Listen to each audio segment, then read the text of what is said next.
New Drew video?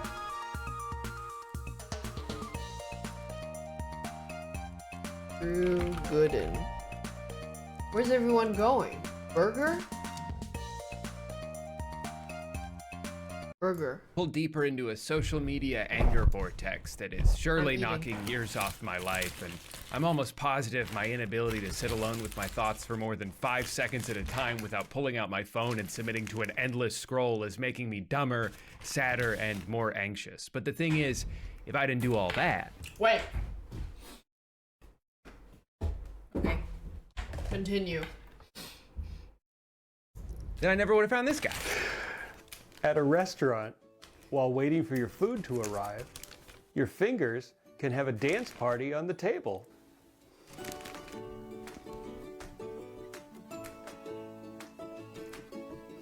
His name is Nathan Balin, and he's the best.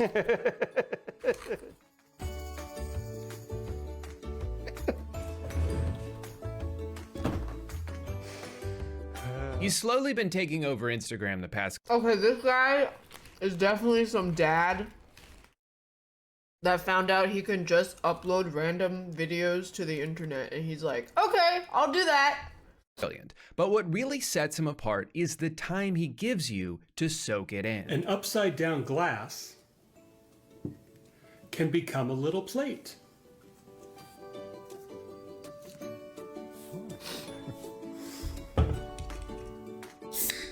Ah, that's what it looks like up close.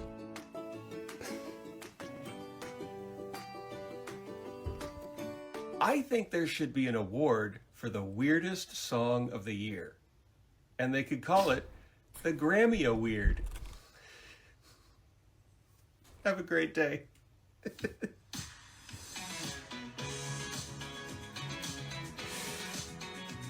A thumb is different than the rest of the fingers.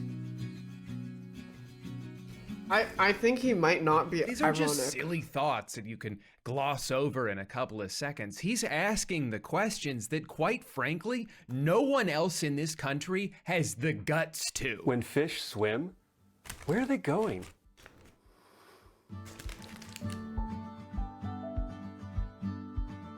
Cupboards. Wait, what is it? Oh, cupboards are shelves. Cupboards... Cupboards are just shelves. That's what I'm saying. Every time I'm having a bad day and I go to Nathan's account and just stare into those eyes that have never once blinked, my stress just melts away. I don't know. Movies.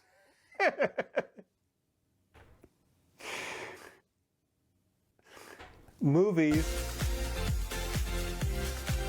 I will say though, sometimes it's not all just fun and games with him. There have been instances where I've been a little worried.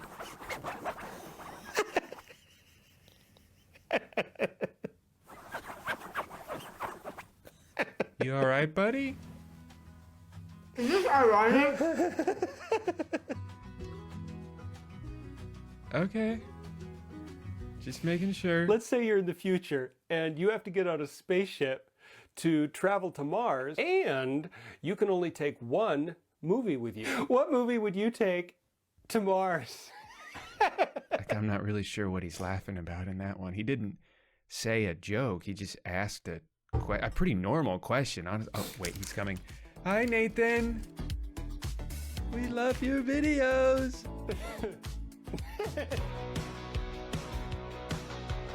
Nothing to see here. Keep scrolling. Okay. I would never say to a guest, please make yourself at home. I don't want people sitting on my couch in their underwear. Out of all his videos, Wait, there's maybe really it's only AI. one that I'm a little bit iffy on. If you could be in a horse costume with a celebrity, which celebrity, and would you be the front or the back?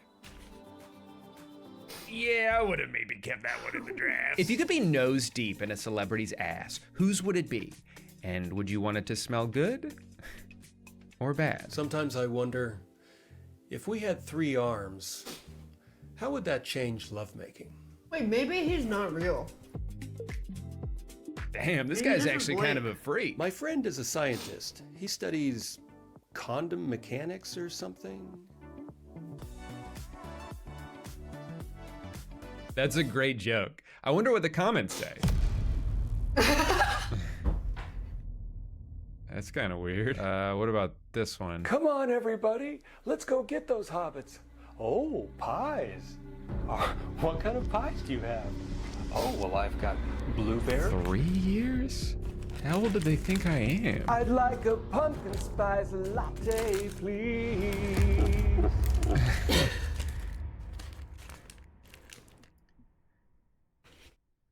I have to go to the bathroom. Is that what people think I'm like? Am I just a younger Nathan Bailey? I don't understand. My videos are nothing like his. Why do they call it a freeway if you have to pay a toll to drive on? Road work ahead. I sure hope What it the does. hell? Anything can be shoes if you put it on your feet. I don't remember making these. Is this my entire YouTube channel?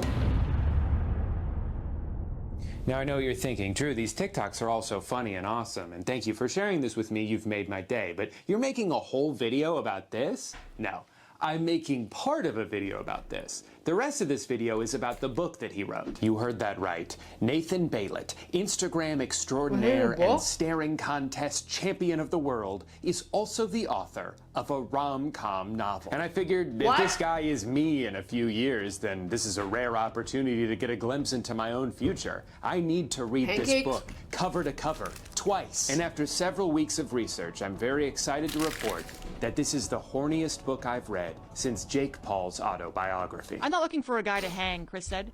Now I just want to bang. Yeah, Chris cheered as she slipped into her tan ankle boots, ready to jump back into the single scene vagina first. The happiness of my penis is riding on tonight working out with Vanessa. Holy tushy twerks. Holy fuckadoodles. You'll take her home in an hour so mama can get some dick. Now that's what I call a perfect segue to today's sponsor. Hi. Do you like having a chance to win $10,000? Then you're gonna love today's sponsor, SoFi, the all-in-one finance app helping you bank, borrow, and invest. Sometimes I like to just bury my head in the sand and hope that I never run out of money using my chance to win. Thank you so much to SoFi for sponsoring today's video, which will now continue. Passion or Pancakes is possibly the most complicated book I've ever read, because despite the fact that the entire story takes place in one night, there are approximately 4,000 characters. If there were any more names in this book, he would have had to start inventing new ones. There's even a character whose body parts have their own names, i.e. Stacy the Stomach. But I must have spaced out the first time I read that because I got to a conversation between two people named Chris and Bryn, and out of nowhere it said Stacy growled, and I'm like, who the fuck is Stacy? And why is she so mad? It is almost impossible to keep track of everyone mentioned in this book, but I think I may have come up with a way to help. So the book is about Chris, girl, and Mark, boy, on the fateful night that they meet. Mark is trying to get over his ex, Jill, who left him for Jack, and Chris is trying to get over her ex, David, who left her for Lisa. So she goes out on the town with her best friend, Bryn, while Mark does the same with his best friend, Chet. Hey, can you put your phone down? This is important. After a couple hours, Chris and Bryn meet a girl named Callie, who's described as an insane person, even though she talks in the exact same way as every other character. They eventually meet up with Vanessa, who spends the entire night getting on everybody's nerves because she won't stop filming them. Meanwhile, Mark and Chet meet up with a guy named Skip, who I thought for sure would end up being the love interest of either Callie or Vanessa, but he ends up meeting a girl named Lola at one of the bars they go to on their way to Roger's friend's apartment party. His name is Anton, and he's dating Debbie. Before any of that, though, Mark and Chet meet up with their friends Charles and Vicky, but they leave after 2 pages to go have sex. So then Mark and Chet go to a bar to get drinks from Bonnie the bartender, whose name is spelled 2 different ways. There they meet Dina, Lorna,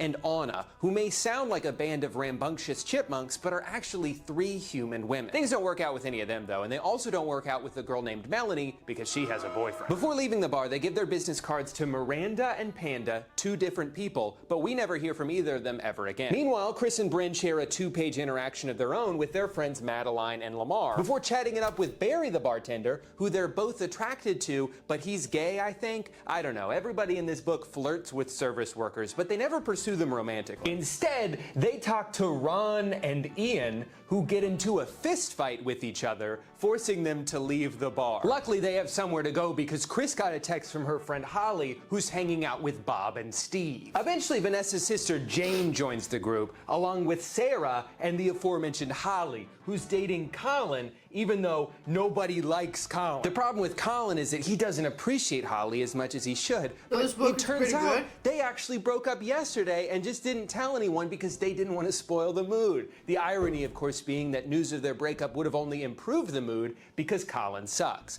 Also, Dan is here. No one knows who Dan is, so I don't know what he's doing in the group. So that's kind of the main core of the group. But then, for seemingly no reason other than to just make things more complicated for us, Vanessa gets a text from her friend Ruby, who tells her about Hannah, Billy, Chloe, Nick, Layla, and Sarah. And they all have now, sex? this is, of course, a different Sarah than the one we already met, because this Sarah has an H in her name. In fact, someone, and I truly mean someone, because he does not specify who says this in a scene that has 97 people in it, says that they know 7 Sarahs. So that makes 5 additional Sarahs just hanging out in the Nathan Bailett Marina rom-com universe. Then Vanessa, who's clearly very popular, gets a text from Chantel, who updates her about Oscar, Isaac, Leo, Abby, Ezra, and Ellis. Isaac's and then a one with 2 text C's. from Shane, who tells her about Camille, Blaine, Tallulah, Blair, Emma, and Blake. Now, if you're worried about having to remember all these names, don't be, because they never get brought up again. Finally, the group makes it to Roger's friend Anton's apartment building for his apartment party, but they never make it past the lobby of the apartment because Roger does something to get everyone mad. Which so Brent throws Sarah a cocktail in his face, and then the police show up, and then they all go get pancakes, which you may remember from the title. All right, well, that's all of the characters in Passion or Pancakes, but you're probably wondering who ends up with who. And I'm so glad you asked. Mark ends up with Chris, and Skip ends up with Vanessa, and Holly ends up with Chet. Ooh, that's a surprise. And then finally, Bookworm Brenda ends up with Peter the Reader. A perfect match. Except Peter has a girlfriend, so he just fucks off and she ends up all alone. Well, there you have it. I know it may look like a lot to remember, but if you ever find yourself reading Passion or Pancakes, which I highly recommend, it's a great book, great gift. Mother's Day is coming up in a couple months. I know what I'll be getting my mom. I'm going to be getting her 12 copies. But if you ever find yourself reading the book and you're at all confused, feel free to open up this video and refer back to this simple chart. You're welcome. I think the only thing this story is missing is a few more downs to go with all the ups. Everything kind of just works out. Dude, I don't think that guy's videos are There's a part ironic. where they all go to karaoke and they're a little nervous to sing. He thinks that's how the internet works. But then they sing so well that a recording of it goes viral. That's awesome. I also like that Mark's character is written to be the most perfect human man ever constructed. He is tall, he's hot, he's smart, he's funny, he's rich, he has big feet, and every woman wants to fuck him. But Mark doesn't want to fuck. He wants to love. He wants passion, not pancakes. Or maybe the other way around. I can't remember which is which. Really, the only conflict in the story is that Chris just wants to rip his clothes off and hook up with him on the spot, but Mark wants to get to know her first. Chris paused and looked over his poundable chest, up to his thick, grippable hair, kissable, chiseled chin, and his starry eyes looking at her so nicely that she felt the warmest whoosh tingle up thoughts of exactly how she'd climb him. So I'd have to have a relationship with you to climb your mountain and sit on your peak? Mark chuckled. I'm afraid so. Eventually, he wins this battle. They decide to take it slow because they're a perfect match and they don't want to mess this up. This all culminates in what I think is, and I know this is going to sound hyperbolic, the single most beautiful paragraph in the history of the written word. And their fun rhythm moved them close, then apart, then back together, and over here, and over there, rockin' and swaying, to a twirl, to a deep, delicious dip, and so erotically slow back up into his strong, gentle arms for a sexy sway with a sultry stare, then starry-eyed stare, then a sweet, simple, and super sincere stare as they slowed and slowed and slowed to a sway together, a soft, slow, fun sway, just the two of them on the rooftop above the world, up in heaven, surrounded by city lights and flowers and stars and the moon and a beautiful bright green baseball field below, and everything felt wonderful, and he felt wonderful, and she felt wonderful being with him, and all of Did I this write wonderful. this? No. And wow, their wonderful was a wonderful, more wonderful than drunk dancing with some random dude and pulling him home for a half hour of woo-hoo. That was all one sentence. Really, these two people could not have asked for a better night out. Not only do they find had a their good soulmate time. after looking for a few hours, but they managed to convert each of their best friends into the person they've wanted them to be their entire lives. So Chet is like a Barney Stinson type, right? He's constantly running into women he's slept with. He's telling Mark, don't worry about the future. Tonight, we're just gonna fucking till our fall off. It's about love. It's about sex, Chet said. The lyrics are saying monogamy. The beat is saying sex. That is until the end, where he's like, actually, I've changed my ways. I like Holly, and I'm a relationship guy now. Also, Brain breaks the sad news pretty early on to Chris that she's planning on moving to Los Angeles to pursue the next chapter of her life. But at the end of the book, she says, you know what? Never mind. Screw based my off of career, Sims World? screw all Oh, of that my would make plans. sense. I'm staying here with my family. And that's so sweet, really, but They're I'm making doing a the math Sims over movie. here. Like, you guys have been to at least 12 bars tonight. There's no way you're in any cognitive state to be making these kinds of life-altering decisions right now. But that's the thing. Despite the dilemma it poses in its title, Passion or Pancakes isn't about having to make difficult decisions. It's Really? about everything working out perfectly for a group of hot drunk Wait, is it really people. that And easy to just honestly, get a book published? that's the kind of story this world needs more of. So Nathan, How much thank would it you. cost? And I'm sorry I had a full-blown existential crisis earlier when I saw 3 comments comparing us. I thought about it a lot, and I'm honored to be associated with someone who spreads as much joy I'm gonna write a as book. you do. In fact, I think I have a video to make. Fingers are kind of like the toes of your hands.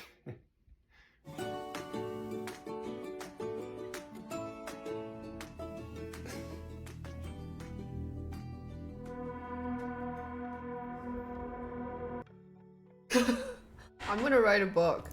We're back. I'm gonna go write my book.